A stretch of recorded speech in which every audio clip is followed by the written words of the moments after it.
A very good evening and a warm welcome to Tuesday night's edition of Primetime News. I'm Michael Madimba. Lead in the bulletin tonight. The Namibian police force Nampo will no longer fill vacant positions in the Gender-Based Violence GBV Protection Unit because the funds have been redirected to the fight against COVID-19. Erasmus Shalihakwe filed this report.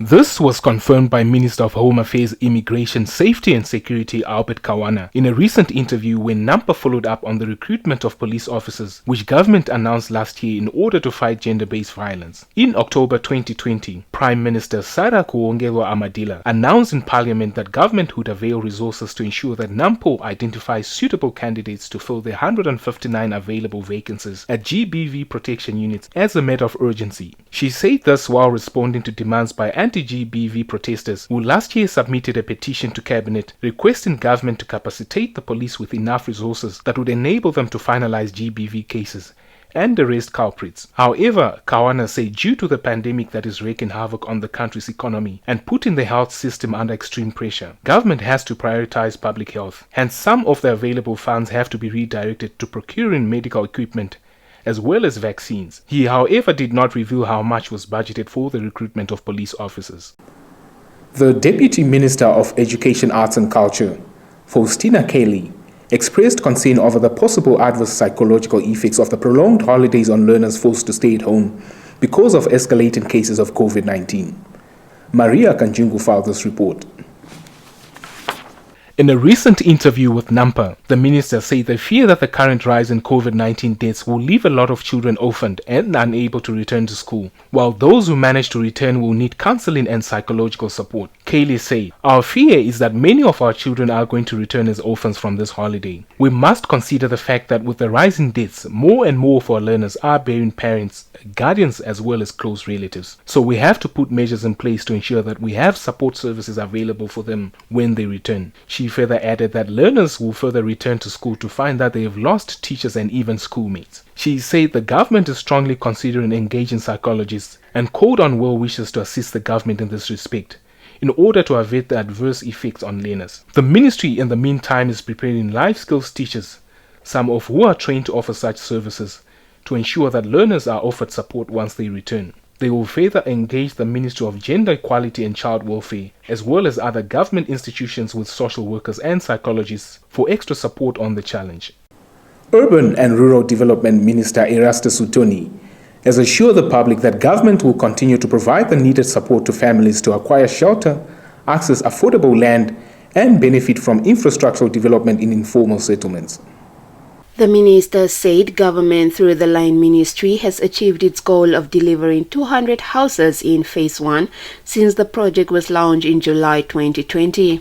Utoni called on all local authorities to undertake similar affordable urban land and housing deliveries in their localities through initiatives such as the Build Together Housing Scheme and partnerships with like-minded private and community organizations such as the Shack Dwellers Federation of Namibia. He said government is going to grant funding to the Shack Dwellers Federation of Namibia, the rolling of the Flexible Land Tenure Program, which covers landhold ownerships in a simpler and also empowers and enables members of the community to mobilize resources and build their homes at their own pace and according to their affordability levels, while the formal processes of land ownership, registration and transfers are underway. He added that there is a need for improved coordination and a collaborative approach among stakeholders in the sector of delivering affordable houses, and the need has become even more important in the face of obvious increased challenges of low-income growth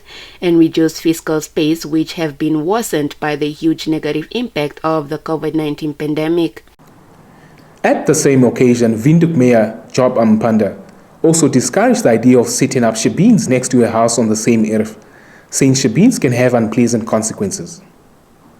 Amopanda in an interview with the Namibia Press Agency, while highlighting decongestion plans in informal settlements in the capital, especially areas that lack sanitation, said the city of Windhoek's leadership understands very well that many people make a living from selling alcohol, and it has no issue with people running Shabeen businesses, but there should be a separation between the two because some houses have school-going children and there is no way they can concentrate in an area where people drink.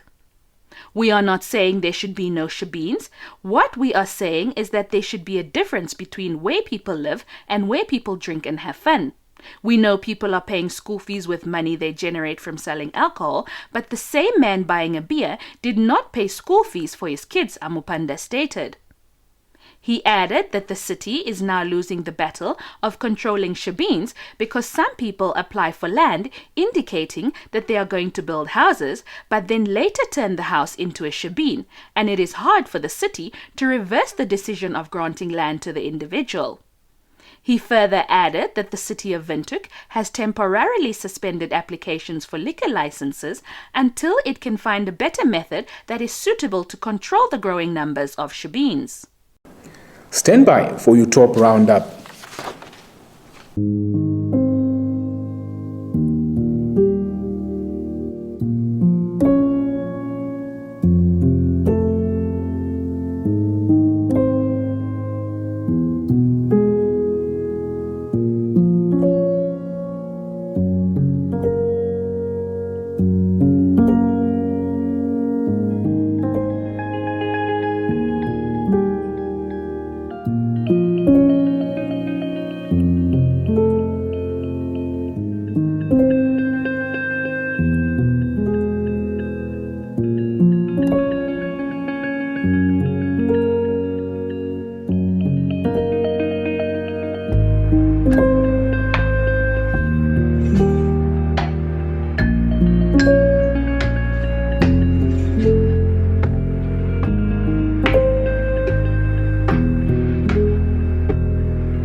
Welcome wherever you are on planet football. You can go anywhere in the world, but nobody feels football like we do. And they sing, they dare to sing. It's a rhythm. A 1-2. 1-2. Football. La football. Soccer. 1-2. That moves us. Salah to settle it. There's no feeling like that feeling. It's so nice. It's so nice. Nothing compares to DStv's unbeatable football offering. So stay connected to watch the best football on the planet. And now a look into the world of business and economics. Local economist Dr. Omo Kakuyaha Matundu said due to the ongoing COVID-19 pandemic, the increase and decrease of rental prices is dictated by the economic climate. In an interview with Nampo, Kakuyaha Matundu said an economic downturn will lead to depressed rental prices and sometimes with devastating effects on the real estate business. Real estate owners owe financial institutions money, which they should pay whether they make good money or not. Should their income become too depressed, they could be foreclosed. If the trends such as foreclosures become widespread, it could lead to the bursting of the housing bubble that could easily compromise financial stability with dire consequences for the whole economy. Individual owners experience reduced income and a dip in their living standards and could lose their properties or lay off employees to cut costs to remain afloat. Kakuyaha Matundu expanded. According to the recently issued FNB Rental Price Index report for the first quarter of 2021, the yields on residential investment property have declined considerably as rental growth fails to keep up with rising housing prices, especially in the medium to low cost housing market. Furthermore, overall deposits charged by landlords contracted by 23% year-on-year at the end of March 2021, compared to a contraction of 32.1% year-on-year recorded during the first quarter of 2020. The relatively mild contraction in rental deposit on the year-on-year basis highlights the low base effect from the first quarter of 2020, when the economy went into the first phase of COVID-19 lockdown, the report added. It's time for the business and economics roundup, followed by a trip to the marketplace.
We were born for this moment.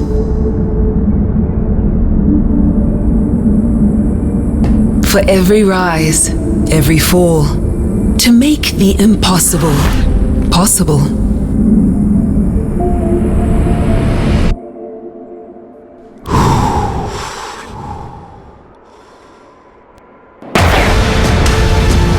To create moments that inspire and live the thrill of excellence. On the grandest stage of all. Forget the past, for the future awaits. This is that moment we've all been waiting for pride, for country, for you. Brilliant performance that was. The Olympic Games Tokyo 2020. It's go time on GoTV. Love it. Welcome back. A look into the world of sports. Medical practitioner and former Minister of Health and Social Services, Dr. Bernard Hafiku, has urged local Paralympic athletes to get their COVID-19 vaccine jabs before they leave the country for the 2020 Tokyo Paralympic Games. During an engagement with the athletes and their coaches in Windhoek on Sunday, Hafiku said it is very important for the athletes to get vaccinated so they can be on the safe side. He said the vaccine will help prevent you from getting severe illness due to coronavirus and prevent hospitalization and death. The evidence is there. All the current available COVID-19 vaccines are approved for emergency use, and this is done to save lives because when there is a pandemic, it is not necessary for the vaccine to go through all the processes anymore because it is an emergency. Speaking at the same occasion, National Paralympic Team coach Michael Amukwaya said the athletes should be very careful in the coming days and should do everything they can to avoid getting infected by the virus because if one of them tests positive, they will not be allowed to participate and will have to self-isolate for 14 days at the team's cost. They will leave Namibia on the 18th of August 2021 and the games are starting on the 25th of August in Tokyo, Japan. Moving on to rugby. England rugby chiefs announced today that Tonga would kickstart their November Test program at Twickenham. Eddie Jones' men will face the Pacific Islanders on November 6 before matches against Australia and world champions South Africa. More on the story by AFP.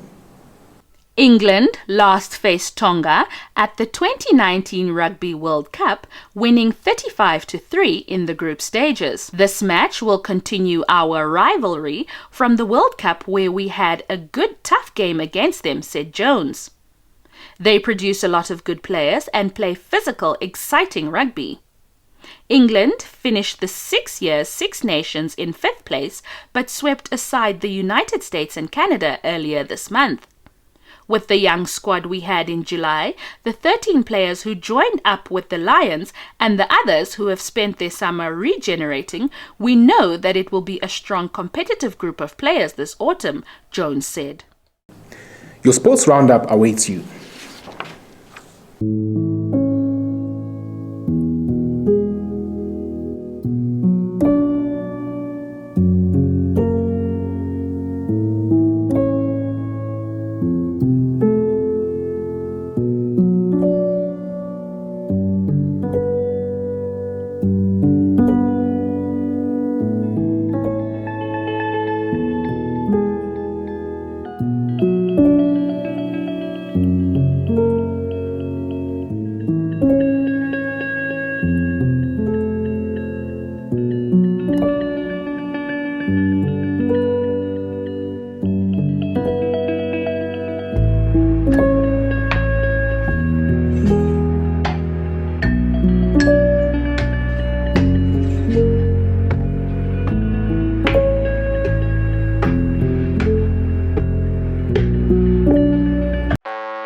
Getting GoTV was the best decision James has ever made. See, James has always watched football wherever he can. Sometimes it got awkward. It was never really comfortable. And finding a good place to watch became more and more difficult, not to mention costly. Traveling for his games took its toll on James until he discovered something big. Now that James has GoTV, he can finally enjoy the perks of home ground advantage. Good for you, James. Get home ground advantage with GoTV. With superstar players competing in the world's biggest leagues and cup competitions, you'll be spoiled for football choice. So get and stay connected to GoTV for the best football season yet. GoTV. Love it. We've come to the end of this evening's bulletin. As always, we thank you for tuning in. Give us a thumbs up and share. If you're new to this channel, please do subscribe. Also, click on the notifications bell to stay abreast with the latest happenings locally and globally. Do catch us tomorrow for your midweek edition of Primetime News. From myself and the entire production crew, it's good night.